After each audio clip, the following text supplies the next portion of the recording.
మరి కాసేపట్లో 5 రాష్ట్రాల ఫలితాలు ప్రభావంపై జయప్రకాష్ నారాయణ గారితో ఎనాలిసిస్ చూడబోతున్నాం. అంతకు ముందు ప్రస్తుతం ట్రెండ్స్ బట్టి ఒకసారి మాట్లాడుకుందాం. 5 రాష్ట్రాల ఎన్నికల్లో బీజేపీ సత్తా చాటింది. పశ్చిమ బెంగాల్, అస్సాం, పుదుచ్చేరిలో విజయం దిశగా దూసుకెళ్తోంది. అన్ని చోట్ల మ్యాజిక్ ఫిగర్ను క్రాస్ చేసింది కమలం పార్టీ. బెంగాల్లో తొలిసారి అధికారంలో చేపట్టేందుకు సిద్ధమైంది. మ్యాజిక్ ఫిగర్ను దాటి ఆధిక్యంలో కొనసాగుతోంది. ఇక 200కు పైగా స్థానాల్లో లీడ్లో ఉంది. 4వసారి అధికారం చేపట్టేందుకు తృణమూల్ కాంగ్రెస్ ప్రయత్నాలు చేసినప్పటికీ బెంగాల్ ప్రజలు షాక్ ఇచ్చారు. విజయం దిశగా దూసుకెళ్తుండడంతో బెంగాల్లో బీజేపీ సంబరాలు షురూ అయ్యాయి. ఇక తమిళనాడు విషయానికి వస్తే తమిళనాడులో కప్పు ముఖ్యం బిగిలంటూ విజిల్ వేశారు టీవీకే అధినేత విజయ్. సూపర్ డూపర్ హిట్ ఫలితాలను సాధించాడు. ఫస్ట్ సినిమానే 100 రోజులు ఆడినట్టు పాలిటిక్స్లోకి ఎంటర్ అయి ఫస్ట్ అటెంప్ట్లోనే సీఎం సీటును దక్కించుకునేలా బంపర్ మెజార్టీ కొట్టాడు. తన మార్క్ స్ట్రాటజీతో విజయ్ టీవీకేను అధికారంలో నిలబెట్టాడు. అస్సాంలో మరోసారి వార్ వన్ సైడ్ అయింది. బీజేపీకే మరోసారి ఓటర్లు పట్టం కట్టారు. ఇప్పటికే మ్యాజిక్ ఫిగర్ను దాటి విజయం దిశగా దూసుకువెళ్ళింది కమలం పార్టీ. హేమంత బిశ్వ శర్మ నేతృత్వంలో సర్కారుకు ప్రజలు మళ్ళీ పట్టం కట్టారు. ఇక 64 సీట్లు ఇక్కడ మ్యాజిక్ ఫిగర్ ఉండగా భారతీయ జనతా పార్టీ సెంచరీ కొట్టేసింది. ఇక కాంగ్రెస్ కూటమి కేవలం 25 స్థానాల్లోనే లీడ్లో ఉంది. ఇక కేరళలో యూడీఎఫ్ జయకేతనం ఎగురవేస్తోంది. 80కి పైగా స్థానాల్లో యూడీఎఫ్ కూటమి లీడ్లో ఉంది. ఇప్పుడు అందుతున్న లేటెస్ట్ ట్రెండ్స్ ప్రకారం దాదాపు 100 స్థానాల్లో కొంత లీడ్లో ఉన్న వాతావరణం ఉంది. ఎల్డీఎఫ్ అధికారం కోల్పోతుంది. కేవలం 35 స్థానాల్లో మాత్రమే ఎల్డీఎఫ్ లీడ్లో ఉంది. 3వ స్థానానికి భారతీయ జనతా పార్టీ పరిమితమైంది. కేవలం 2 స్థానాల్లో భారతీయ జనతా పార్టీ కేరళంలో ముందంజలో ఉంది. ఇక కేంద్రపాలిత ప్రాంతమైన పుదుచ్చేరిలో ఎన్డీఏ కూటమి ప్రభంజనం సృష్టిస్తోంది. మొత్తం 30 అసెంబ్లీ స్థానాలు ఉన్న పుదుచ్చేరిలో భారతీయ జనతా పార్టీ కూటమి అంటే ఎన్డీఏ కూటమి 17 స్థానాలు గెలుచుకునే ఛాన్స్ ఉంది. కాంగ్రెస్ కూటమి 6 స్థానాల్లో, ఇతరులు 7 స్థానాల్లో లీడ్లో ఉన్న వాతావరణం కనిపిస్తోంది.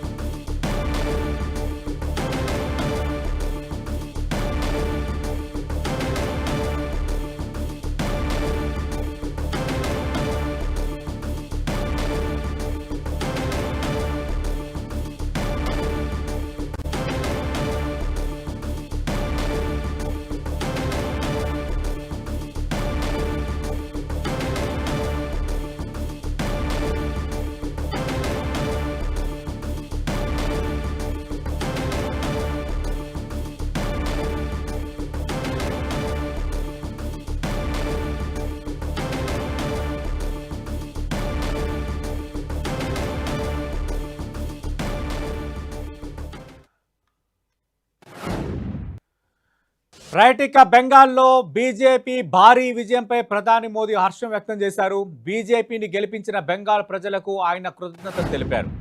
అటు బెంగాల్లో బీజేపీ ప్రపంచం సృష్టించిందంటూ ట్వీట్లో ప్రధాని మోదీ పేర్కొన్నారు.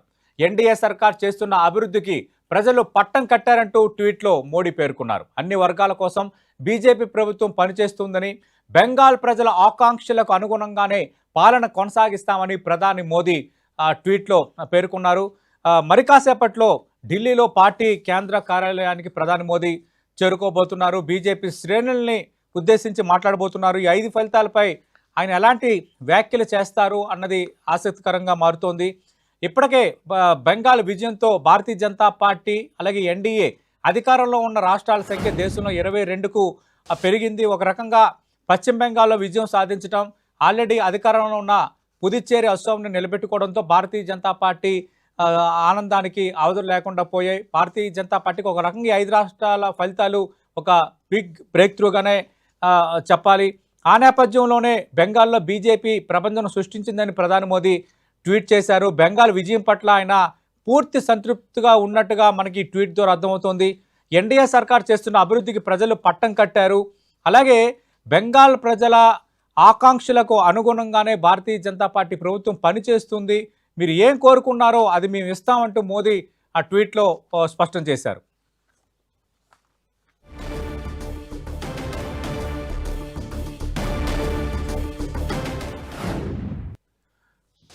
రైట్, ఈ 5 రాష్ట్రాల ఫలితాలు ఏం సూచిస్తున్నాయి, ఈ నేపథ్యంలో దేశ రాజకీయాలపై ప్రభావం ఏంటి, ఇదే అంశంపై మాట్లాడబోతున్నాం. మనతో పాటు చర్చలో పాల్గొంటున్నారు ఆ సామాజిక విశ్లేషకులు, మాజీ ఐఏఎస్ అధికారి, లోక్సత్తా వ్యవస్థాపక అధ్యక్షులు జయప్రకాష్ నారాయణ గారు. జయప్రకాష్ నారాయణ గారు నమస్తే సార్. నమస్తే సతీష్. నమస్తే సార్. జయప్రకాష్ నారాయణ గారు, ఎలా అర్థం చేసుకుంటున్నారు సార్ 5 రాష్ట్రాల ఫలితాలు? ప్రధానంగా తమిళనాడులో విజయ ప్రపంచం కానీ, అందని ద్రాక్ష అనుకున్న పశ్చిమ బెంగాల్లో అందే ద్రాక్షని Bharatiya Janata party super victory సాధించడం కానీ, ఇవన్నీ చూస్తే ఏమనిపిస్తుంది సార్? సతీష్, ఎన్నికల రోజున మనకి నిజంగా ప్రజాస్వామ్యంలో పౌరుడి బలం అంటే తెలిసి వస్తుంది. నిశ్శబ్దంగా, ఎవరికీ తెలియకుండా, ఏ రకమైనటువంటి గందరగోళానికి తావుకోకుండా ప్రజలు స్పందిస్తే ఓటలు బళ్ళు ఎట్లా అవుతాయో, బళ్ళు ఓటలు ఎట్లా అవుతాయో ప్రజాస్వామ్యంలో చివరికి ప్రజలు ఎలా ప్రభువులో మనకి అర్థమవుతుంది. అంటే శాంతియుతంగా, హింస లేకుండా మౌలిక మార్పుని ఓటు ద్వారా సాధించడం మరోసారి అయింది. మీరు అన్నట్టుగా మిగతా రాష్ట్రాల్లో ఎన్నికల ఫలితాలు పెద్ద ఆశ్చర్యకరంగా, ఉదాహరణకి అస్సాంలో అధికారంలో ఉన్న పార్టీ మళ్ళీ గెలుస్తుందని చెప్పి అందరూ ఊహించారు. అలాగే కేరళలో 2 సార్లు ఒక పార్టీ అధికారంలో ఉండటమే చాలా అపురూపం. సిపిఎం ఆధీనంలో ఉన్నటువంటి వామపక్షాల ఫ్రంట్ 2 సార్లు గెలిచింది.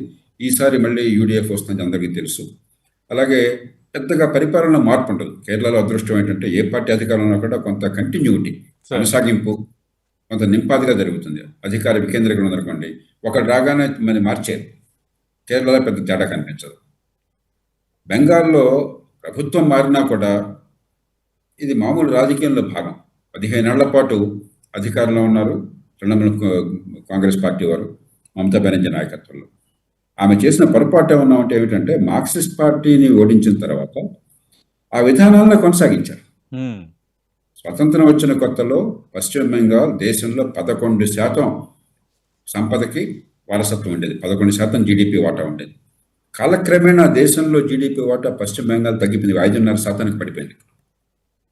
అంటే సంపద తగ్గలేదు, అక్కడ అభివృద్ధి జరుగుతుంది. కానీ మిగతా దేశ రాష్ట్రాలు బాగా అభివృద్ధి వేగంగా జరగడం చేత బెంగాల్ స్థానం తగ్గిపోయింది. అది మార్క్సిస్ట్ ప్రభుత్వం పోయిన తర్వాత అయినా సరే ఆర్థిక ప్రగతి, మౌలిక సదుపాయాలు, పెట్టుబడులు, నైపుణ్యాలు, ఉపాధి కల్పన మీద దృష్టి పెట్టాల్సింది. కానీ వందలాది కంపెనీలు తరలిపోయిన బెంగాల్ నుంచి. కాబట్టి ఈ ఓటు ప్రధానంగా ఆర్థిక ప్రగతికి ఓటు. భారతీయ జనతా పార్టీ మౌలిక సదుపాయాలను పెంచడము, ఆర్థిక ప్రగతికి దోహదం చేయటము, పెట్టుబడులను పెంచడము, ఆర్థిక క్రమశిక్షణ పాటించడం, వీరికి కట్టుబడిందని నమ్ముతున్నారు ప్రజలు. అవి కనుక బెంగాల్ ప్రజలకు అందించినట్లయితే తూర్పు భారతానికి మేలు జరుగుతుంది, బెంగాల్కి మేలు జరుగుతుంది. మరి ఆ ఫలితాలు వస్తే ప్రజలు సంతోషిస్తారు. కాకపోయినట్టయితే ప్రజలు క్షమించరు, మళ్ళీ ఆ పార్టీని ఇంటికి పంపిస్తారు. నిజమైనటువంటి మార్పు, అనూహ్యమైన మార్పు దాదాపు దేశంలో ఎవరు నిజంగా ఊహించాల. ఎన్నిక అయిన తర్వాత జరుగుతుందేమని కొన్ని ఈ సర్వేలు తెలిపినాయి, కానీ ఎగ్జిట్ పోల్స్ ఇలా జరుగుతుందని ఎవరు ఊహించలేము. జరిగింది తమిళనాడు. మన ఎన్నికల వ్యవస్థలో ఫస్ట్ పాస్ట్ ద పోస్ట్ ఎన్నికల వ్యవస్థ అంటాం. దీనిలో ఒక 3వ పార్టీ అమాంతంగా ఉన్న పాతుకుపోయిన బలమైన 2 పార్టీలని పక్కన పెట్టేసి ముందుకు రావడం చాలా అసాధారణమైన సంగతి. ఎప్పుడు జరుగుతుందంటే, ఉదాహరణకు ఆంధ్రప్రదేశ్లో ఈ రాష్ట్ర విభజన అనంతరం కాంగ్రెస్ పార్టీ ప్రజల మనసులో చచ్చిపోయింది. ఆ స్థానాన్ని జగన్ పార్టీ ఆక్రమించింది. అట్లాగే మీకు పంజాబ్లో అకాలీదళ్ ప్రజల మనసు నుంచి తొలగిపోయింది. చాలా కాలం అక్రమాలకు పాల్పడ్డారని చెప్పని అసహ్యం వేసింది. ఢిల్లీలో మంచి పరిపాలన కాంగ్రెస్ పార్టీ షీలా దీక్షిత్ నాయకత్వంలో ఇచ్చినా కూడా మొత్తం అవినీతి వ్యతిరేక ఉద్యమంలో ఉన్న ప్రభావం అంతా కూడా ఢిల్లీలో కాంగ్రెస్ పార్టీ మీద పడి ఆ పార్టీ ప్రజల మనసు అంతర్ధానమైంది. అలా కాకుండా 2 బలమైన పార్టీలు ఉన్నాయి. తమిళనాడు ఏ రకంగా చూసినా కూడా దేశంలో మిగతా రాష్ట్రాలతో పోలిస్తే కాస్త కూస్తే మంచి పాలన ఉన్న రాష్ట్రం. 11% ఆర్థిక ప్రగతి గత సంవత్సరం సాధించింది. దేశంలో పారిశ్రామికీకరణకి ముందు స్థానంలో ఉన్నది. మీకు ఆటోమొబైల్స్ అంతా దేశంలో ఉన్న మ్యానుఫ్యాక్చరింగ్ అంతా అక్కడ తమిళనాడులో ఉన్నాయి. ఈ మొబైల్ ఫోన్స్, ఎలక్ట్రానిక్స్ అంతా అక్కడే ఉన్నాయి. చివరి గార్మెంట్స్ లాంటివి కూడా తమిళనాడులో నెంబర్ 1 స్థానంలో ఉంది. సంక్షేమంలో ముందడుగు వేశారు, అన్నిటా ముందడుగు వేశారు. ఆ రాష్ట్రంలో కూడా మన అభివృద్ధిలో ముందడుగులో ఉన్నారు. ఆ రాష్ట్రంలో కూడా ఎంత అసంతృప్తి ఉన్నది. 2 పార్టీలను తిరస్కరించారు, కొత్త పార్టీకి అనూహ్యంగా పట్టం కట్టారన్నది ఇది సాధారణమైనటువంటి విషయం కాదు. పార్టీలు చాలా లోతుగా ఆలోచించాలి. అంటే ప్రజలు ఎంత అసంతృప్తి గురికున్నట్లయితే పాతుకుపోయిన పార్టీలు తప్ప గత్యంతరం లేదు, ప్రజలు మాకు దగ్గర కాకపోతే ఇంకోటి వేస్తారు, మేము కాకపోతే వాళ్ళు కాకపోతే మేమని చెప్పిన పరిస్థితి నుంచి దాటుతున్నట్టు కనిపిస్తుంది. ఎందుకు ఇలా జరుగుతోంది? ఏ రకంగా మనం మార్పులు తేవాలి పరిపాలనలో? ప్రజాస్వామ్యంలో, రాజకీయంలో, పార్టీల నిర్వహణ అని చెప్పి ఆలోచించకపోతే దేశమంతా కూడా అతలకుతలమే అవకాశం ఉన్నది. కాబట్టి ఒక రకంగా మార్పుకి అవకాశం, ఓ ప్రమాదం కూడా పొంచి ఉన్నది. సార్ ఉన్నంతలో మంచి పరిపాలన, మంచి ఆర్థిక ఫలితాలు ఇస్తున్న రాష్ట్రంలో కూడా ప్రజలు ఇలా చేశారంటే మరి సినిమాల్లో లాగా వేగంగా మార్పు కోరుతున్నారా? ఒకే ఒక్కడని ఒక సినిమా వచ్చింది, మీకు గుర్తుందో లేదు? అవును సార్, అర్జున్. దానిలో హీరో ఒక సామాన్య కుటుంబీకుడు ముఖ్యమంత్రి అవుతాడు, సినిమా కాబట్టి అలా జరిగింది. 24 గంటలు దేశం మొత్తాన్ని మార్చేస్తాడు. ఇది కల్పన, ఇది కేవలం భ్రమ, ఎక్కడ జరగదు అట్లాగా. అలాంటిది ప్రజలు కోరుకుంటున్నారా? ఆ అద్భుతాలను కోరుకుంటుండే జనరేషన్ జీ సోషల్ మీడియా ప్రభావం వల్ల వెంటనే జీవితాల్లో మార్పు వచ్చేయాలా, సంపన్నం కావాలని కోరుకున్నట్టయితే అది ప్రమాదానికి హేతు. అదైనా ఇదైనా కూడా ఖచ్చితంగా దీని గురించి మనం ఆలోచించాలి. కాబట్టి తమిళనాడులో వచ్చినటువంటి ఎన్నికల తీర్పు అసాధారణమైనది, అనూహ్యమైనది. దాని మీద రాజకీయ పార్టీ దృష్టి పెట్టాలి. బాగా అభివృద్ధి పథంలో ముందున్నటువంటి రాష్ట్రం, మానవ అభివృద్ధిలో, సంక్షేమంలో ముందున్న రాష్ట్రం ఎందుకు ఇంత తీవ్రమైనటువంటి తీర్పునిచ్చింది? ఏ రకంగా ఈ పార్టీలు, సంప్రదాయ పార్టీలు విఫలమైనాయి? ఎందుకంటే దేశంలో అన్ని పార్టీలు ఆ రకంగానే ప్రవర్తిస్తున్నాయి. దాని నుంచి బయటపడ్డ ఎట్లా ఆత్మావలోకనం చేసుకోవాల్సిన అవసరం. అంటే జయప్రకాష్ నారాయణ గారు, మీరు చెప్పినట్టుగా అక్కడ విజయ పార్టీ గెలవటం అనేది ఒక రకంగా అనూహ్యమే. అంటే కింగ్ మేకర్ అవుతారా, 20 నుంచి 25 సీట్లు రావచ్చా అన్న చర్చ జరుగుతున్న నేపథ్యంలో 1-2 సంస్థలు కొంత మెజార్టీ స్థానాలే రావచ్చు అంటూ అంచనా వేశాయి. కానీ ఇక్కడ ఏంటంటే విజయ పార్టీకి సంబంధించి పెట్టిన ఫస్ట్ అటెంప్ట్లోనే రావడం అనేది ఈ మధ్య కాలంలో ఒకటి. రెండోది, అసలు ఎక్కడ డబ్బులు పంచకుండా కొంత ట్రాన్స్పరెంట్ పాలిటిక్స్ చేశారు అన్నది రెండోది. మూడోది, అన్ని నియోజకవర్గాల్లో ఆయన ప్రచారం చేయలేదు. 4, మీడియా కూడా పూర్తిగా కొంత వ్యతిరేకంగా ఉంది, మెజార్టీ మీడియా అన్నది అక్కడ ఒక 4 ఈక్వేషన్స్ ఈరోజు చర్చలోకి వచ్చాయి. ఇవన్నీ పక్కన పెట్టి విజయ్ని ప్రజలు బలంగా కోరుకోవడం వెనక ఇంకా వేరే కారణాలు ఏమైనా ఉన్నాయా? అందుకే మీరన్న 4 వాస్తవాలు. నేను విన్నది కూడా డబ్బులు పెద్ద పంపిణీ జరగలేదు విజయ పార్టీ తరఫున. డిఎంకే బాగా భారీగా పంచింది, ఏడీఎంకే కూడా కొంత పంచిందని చెప్పాను. పెద్ద నాయకులు ఎవరు లేరు. బహుశా ఎన్నికైన అభ్యర్థుల్లో విజయ పార్టీ తరఫున ఎవరూ ప్రజలకు తెలియదు. పేరున్న వాళ్ళు కానీ, సమాజంలో పెద్ద ప్రతిష్ట ఉన్న వాళ్ళు కానీ ఎవరు ఉన్నట్టుగా లేదు. పెద్ద సిద్ధాంతం కూడా ఏం లేదు. సరే, సంక్షేమ పథకాలు కొన్ని అమలు చేస్తామని హామీ ఇచ్చారు. డిఎంకే, ఏడీఎంకే సంక్షేమంలో ఇప్పుడు అగ్రస్థానంలో ఉంటాయి. ఇప్పుడు కొత్తగా ఇంకో 60,000 కోట్ల హామీలు ఇచ్చారు నా దగ్గర నుంచి అంచనాల ప్రకారం. అది మా ఆంధ్రప్రదేశ్లో, తెలంగాణలో, ఇతర దక్షిణాది రాష్ట్రాలు అమలు చేసినవన్నీ దానిలో పెట్టారు. అమ్మఒడి అక్కడ పెట్టారు ఇంకో పేరుతో. మహిళలకి మరి నెలకు 2,500 అక్కడ ప్రతిపాదించారు. ఉచితంగా ఫలానా ప్రతిపాదించారు. ఇవన్నీ కొత్త విషయాలు కాదు, అయితే ఇంకా అదనంగా చేర్చారు. ఇవి కూడా అన్ని పార్టీలు చేస్తున్నారు. కాబట్టి అక్కడ 2 పార్టీలు, పాతుకుపోయిన పార్టీలు మామూలు అవినీతి అనేది అంతా ఉంది, కానీ ఉన్నంతలో మంచి పరిపాలన తమిళనాడులో ఉంది. పరిపాలన యంత్రాంగం కొంచెంగా పట్టున్నది, కొంచెం సమర్థంగా పనిచేస్తుంది, మరి మంచి ఆర్థిక ఫలితాలు సాధిస్తున్నాయి. కాబట్టి మీరు ఎన్టీ రామారావు గారు ఆధ్వర్యంలో టీడీపీ గెలిచింది అనుకోండి, ఆనాడు కాంగ్రెస్ పార్టీకి ప్రత్యామ్నాయం లేదు. ఒక రాజకీయ శూన్యం ఉన్నప్పుడు ప్రతిపక్ష పార్టీలు ఒక తాటి మీద తీసుకొచ్చారు. అలాగే కర్ణాటకలో జరిగింది. అక్కడ ఎన్టీ రామారావు గారు లాంటి నాయకుడు లేకపోయినా కూడా అక్కడ జరిగింది. తర్వాత రామకృష్ణ రెడ్డి గారు అధికారం వచ్చాక ఆయన స్థాయి పెరిగింది. కాబట్టి ఒక పార్టీకి ప్రత్యామ్నాయాన్ని సృష్టించుకునే పరిస్థితి వేరు. బలమైన పార్టీలు పాతుకుపోయి ఉన్నప్పుడు, ఉన్నంతలో దేశంలో మిగతా 10 రాష్ట్రాలతో పోలిస్తే పరిపాలన బాగానే ఉంది, అభివృద్ధి బాగుంది అనుకున్నప్పుడు ఓ కొత్త పార్టీ అనూహ్యంగా రావటం, అక్కడ మీడియా మద్దతు లేదు, డబ్బును ఉపయోగించలేదు, ఇవన్నీ కూడా పక్కన పెట్టి జరిగిందంటే లోతుగా ఆలోచించాలి. దీన్ని ఆషామాషి కొట్టేయడం సరైనది కాదు. అంటే ఈ దేశంలో ప్రజలలో ఇంకా మరింత వేగంగా అభివృద్ధి కావాలని కోరుకుంటున్నారు, ఇంపేషన్స్ అన్నట్టయితే దాన్ని మనం ఒక క్షణంలో, ఒక రోజులో దేశంలో మార్పు రాదు, మీ జీవితాల్లో అద్భుతాలు జరగవు, కష్టపడితే ఒక 5-10 ఏళ్ళలో, 15 ఏళ్ళలో, 20 ఏళ్ళలో వస్తాయని చెప్పి అది నచ్చ చెప్పగలగాలి. ప్రజల్ని భాగస్వామ్యం చేయగలగాలి, పారదర్శకత రావాలి, జవాబుదారితనం రావాలి.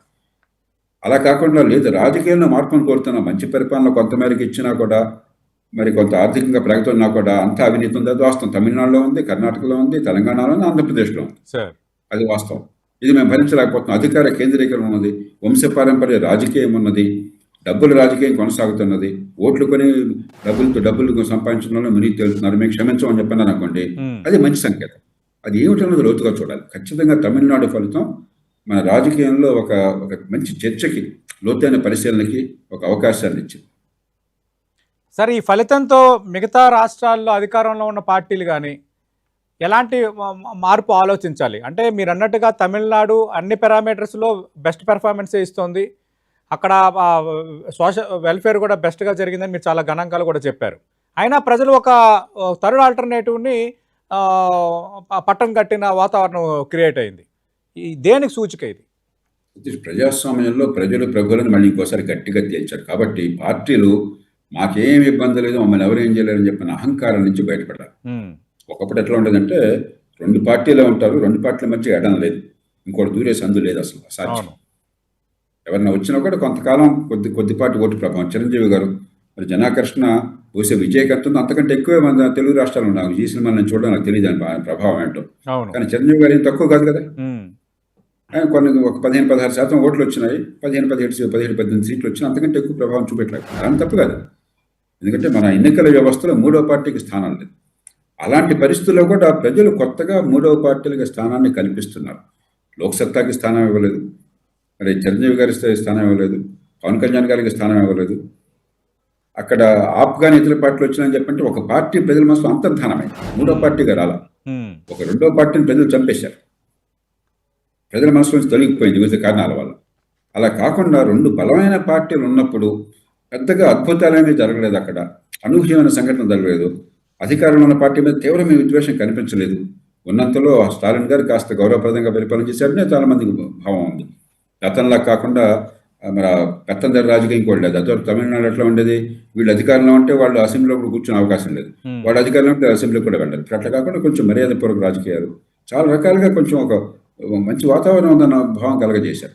అయినా కూడా ప్రజలు తిరస్కరించారు 2 పార్టీలను అని చెప్పంటే ఖచ్చితంగా అది లోతైన ఆలోచించారు. ఇది ప్రజాస్వామ్యంలో మంచి మార్పుకి సంకేతమా, లేకపోతే తీవ్రమైన అసంతృప్తికి ఆగ్రహానికి సంకేతమా మనం చూసుకోవాలి. సార్, ఇక పశ్చిమ బెంగాల్ విషయానికి వస్తే, పశ్చిమ బెంగాల్లో మమతా బెనర్జీ 3 సార్లు అధికారంలో ఉన్నారు. ఇప్పుడు 4వసారి ప్రజలు అక్కడ తిరస్కరించారు, భారతీయ జనతా పార్టీని ఆహ్వానించారు. ఆ ఫలితాన్ని ఏ విధంగా అర్థం చేసుకోవాలి? ఎందుకంటే ఎప్పుడూ లేనంతగా కొంత ప్రశాంతంగా ఈసారి ఎన్నికలు జరిగాయి. ఎలాంటి హత్యలు కానీ, తర్వాత వాహనాలు దగ్ధం కానీ, పోలింగ్ బూతుల్లోకి దూసుకెళ్ళి ఇలాంటి సంఘటనలు చోటు చేసుకోలేదు అన్నది చాలామంది అంటున్న అంశం. పశ్చిమ బెంగాల్లో సతీష్ ఇప్పుడు మనకి సరే సాంకేతిక కారణాలు చెప్తారు, ఎన్నికల సంఘం అంటారు, SIR అంటారు, ఈవీఎంలు అంటారు, ఇవన్నీ పక్కన పెట్టండి. ఇవన్నీ కూడా ఊరికే గుహనావాదం తప్ప వాస్తవాలు కాదు. మౌలికంగా కమ్యూనిస్ట్ పార్టీల ప్రభావం తగ్గిన తర్వాత ప్రజలు ఆశించింది ఆ కమ్యూనిస్ట్ పార్టీల పిడివాదాన్ని పక్కన పెట్టి ఆర్థిక ప్రగతికి దోహదం చేస్తారు. ఇందాక చెప్పాను, బెంగాల్ స్వతంత్రం వచ్చినప్పుడు అగ్రస్థానంలో ఉండేది ఆర్థిక అభివృద్ధి. ఎందుకంటే కలకత్తా నగరం బెంగాల్ తలమానికమైనటువంటి నగరము, రాష్ట్రం బ్రిటిష్ ఇండియాలో వలస పాలనలో 1911 దాకా దేశ రాజధాని, తర్వాత కూడా దేశంలో అత్యంత ప్రముఖమైన నగరం. అవును. అలాంటిది కాలక్రమేణా మరి ఆనాటి లైసెన్స్ పర్మిట్ రాజ్యం వల్ల ముందు కాంగ్రెస్ పార్టీ, తర్వాత కమ్యూనిస్ట్ పార్టీ మరింత ఎక్కువగా పిడివాదం వల్ల ఆర్థిక ప్రగతి లేకుండా చేశారు. మరి మమతా బెనర్జీ గారు వచ్చేనాటికి ఆర్థిక సంస్కరణలు దేశంలో 20 ఏళ్ల పాటు నడిచినాయి. 91లో ప్రారంభమైనాయి. 2011లో ఆమె అధికారంలోకి వచ్చారు. 2011 నాటికే మన తమిళనాడు కానీ, మన ఉమ్మడి తెలుగు రాష్ట్రం కానీ, కర్ణాటక కానీ, గుజరాత్ కానీ, మహారాష్ట్ర కానీ ఆర్థికంగా అవకాశాలను పుంజుకుని పెట్టుబడులు పెంచి ముందుకెళ్లే ప్రయత్నం చేస్తున్నారు. హైదరాబాద్లో మీకు హైటెక్ సిటీ కావచ్చు, ఇతర మౌలిక సదుపాయాల కల్పన కావచ్చు, అట్లాగే తమిళనాడులో ఆటోమొబైల్ సెక్టర్ కావచ్చు, ఇవన్నీ కూడా అప్పటికే రావడం ప్రారంభమైనాయి మనకి. అలాంటప్పుడు 2011లో మార్క్సిస్ట్ పార్టీని పక్కన పెట్టిన తర్వాత అధికారంలో వచ్చిన పార్టీ ప్రత్యామ్నాయ విజన్ ఒక ఎలాంటి సమాజం కావాలి, ఎలాంటి ఆర్థిక ప్రగతి కావాలో చూపెట్టాల్సింది. కానీ అదే పంథాన్ని, పార్టీ మారింది తప్ప అదే పంథాన్ని కొనసాగించారు. కొన్ని వేల కంపెనీలు తరలిపోయినాయి. ఇన్నేళ్లు మళ్ళీ అక్కడ ఆ పార్టీని ఉంచడం చాలా ఆశ్చర్యకరం నిజానికి. ఎందుకంటే ఎప్పుడూ ప్రజలు ఇలా కాదు, మాకు ఆర్థిక ప్రగతి కావాలి, మౌలిక సదుపాయాలు కావాలి, పెట్టుబడులు కావాలి, ఉపాధి కల్పన కావాలి, మరి ఆర్థిక క్రమశిక్షణ కావాలని పట్టించుకోవాల్సింది. ఒక చిన్న ఉదాహరణ ఇస్తాను. దేశం మొత్తంలో ఇప్పటికి కూడా పాత పెన్షన్ పద్ధతి కొనసాగుతున్న ఏకైక రాష్ట్రం పశ్చిమ బెంగాల్. కమ్యూనిస్టుల ప్రభావంలో ఉన్నటువంటి కేరళ మార్పుకు వచ్చింది. ఎందుకంటే మన ఖజానాలో డబ్బంతా కూడా భవిష్యత్ తరాలకి నాశనం చేసి ఆ డబ్బంతా కూడా ఒక పెన్షన్ రూపంలో ఇప్పుడు ఈనాడేం పెట్టకుండా పెరుగుతున్న పెన్షన్ రూపంలో ఇచ్చడం చాలా అన్యాయం. ఈవేళ డబ్బు ఖజానా నుంచి పెట్టాలి, ఈవేళ మీరు ఉద్యోగం నుంచి కొంతన్నా అక్కడ కంట్రిబ్యూటరీ పెన్షన్ పెట్టాలి. అదే కొత్త పెన్షన్ పద్ధతి. ఓకే. అలా చేయకుండా పాత పెన్షన్ కొనసాగించిన ఏకైక రాష్ట్రం, అంటే సామాన్యులందరినీ కూడా వంచి ఓకే. మన పన్నుల డబ్బులన్నీ కూడా సంఘటిత రంగంలో ఉన్న ప్రభుత్వ ఉద్యోగ వర్గాలకు భవిష్యత్తులో కేటాయించడం, అంతకంటే భవిష్యత్తుకు ద్రోహం ఇంకోట్లేదు. కొనసాగించిన ఏకైక రాష్ట్రం, మార్క్సిస్టులు ఉన్నా లేకపోతే మమతా ఉన్నా కూడా. ఇది చాలా విచిత్రమైన ప్రవర్తన. అంటే మన ప్రజల పట్ల మమకారం లేదు. సంఘటిత రంగము కొంతమంది ఉద్యోగాలు మాత్రం ఎగేసుకునే పద్ధతి. ఇలా ప్రతి రంగంలో కూడా ఆ రకంగా ప్రవర్తించారు. కాబట్టి అధికారం పేరుకు చేతులు మారింది, కానీ పాలన మారల. అదే పాలన కొనసాగింది. అంటే ఈ మార్పు అనివార్యం, అవసరం. దానికి తగ్గట్టుగా ఇప్పుడు ఇవాళ స్పందించాలి. ఇవాళ అధికారంలోకి వస్తున్నటువంటి బీజేపీ. రెండోది టీఎంసీ బలమైన పార్టీ, అదే ఎక్కడికి పోలా. 40-41% ఓట్లు వచ్చిన ఇప్పటికి కూడా ఆ పార్టీ పంగా మార్చుకోవాలి. ఎందుకంటే పార్టీలో బలమైన నాయకత్వం ఉంది, సమర్థమైన వాళ్ళు ఉన్నారు, ఆ పార్టీలో టాలెంట్ ఉన్న వాళ్ళు ఉన్నారు. కాబట్టి ఈ పిడివాదాన్ని వదిలిపెట్టి బెంగాల్ ప్రజల ఆకాంక్షల్ని, దేశ ప్రజల ఆకాంక్షల్ని అర్థం చేసుకుని ఆ పార్టీ కనుక మేము కూడా రేపటి నుంచి మౌలిక సదుపాయాలు, ఆర్థిక ప్రగతి, ఆర్థిక క్రమశిక్షణ, పెట్టుబడులు దీనికి ప్రాధాన్యత ఇస్తామని చెప్పిన భావం కలిగితే నిజమైన పోటీ శాశ్వతంగా ఉంటుంది. ఆ రాష్ట్రంలో ప్రజల భవిష్యత్తు బాగుంటుంది. Right sir. Thank you Jayaprakash Narayana గారు, మీ విశ్లేషణ అందించారు. చాలా క్లియర్ కట్గా చెప్తున్నారు. అటు తమిళనాడులో విజయం అనేది అన్ని పార్టీలకు ఒక కనువిప్పు లాంటిది. ఆమ్ ఆద్మీ లాంటి పార్టీలు వచ్చినా కూడా అక్కడ రెండో శక్తి చనిపోవడం, రెండో శక్తి వెనకబడడంతో అక్కడ ఛాన్స్ దొరికింది. కానీ ఇక్కడ అన్నా డిఎంకే కూటమి కానీ డిఎంకే కూటమి కానీ కొంచెం బలంగా ఉన్న పార్టీల నేపథ్యంలో మూడో పార్టీ అనూహ్యంగా రావడం, అక్కడ ప్రజలు కోరుకోవటం అనేది ఇందులో ప్లస్ ఉంది, మైనస్ ఉంది. ఇది ఒక బిగ్ బ్రేక్ త్రూ. మిగతా పాలనలో ఉన్న పార్టీలు టేకెన్ ఫర్ గ్రాంటెడ్గా వ్యవహరించకూడదు అనడానికి ఇది ఒక ఎగ్జాంపుల్గా చెప్తున్నారు. అలాగే పశ్చిమ బెంగాల్లో మమతా 3 సార్లు అధికారంలో ఉన్న పాత లెఫ్ట్ వాసనే కంటిన్యూ అయిన నేపథ్యంలో ప్రజలు తిరస్కరణకు గురయ్యారు. అయినప్పుడు కూడా స్పెసిఫిక్ ఓట్ బ్యాంక్ వచ్చింది కాబట్టి పందా మార్చుకోవాలి టీఎంసీ, భారతీయ జనతా పార్టీకి ఇది బ్రేక్ త్రూ అని జయప్రకాష్ నారాయణ గారు అంటున్నారు. మరి కాసేపట్లో దీనికి సంబంధించిన అప్డేట్స్ ప్రసారం అవుతాయి. Stay with us.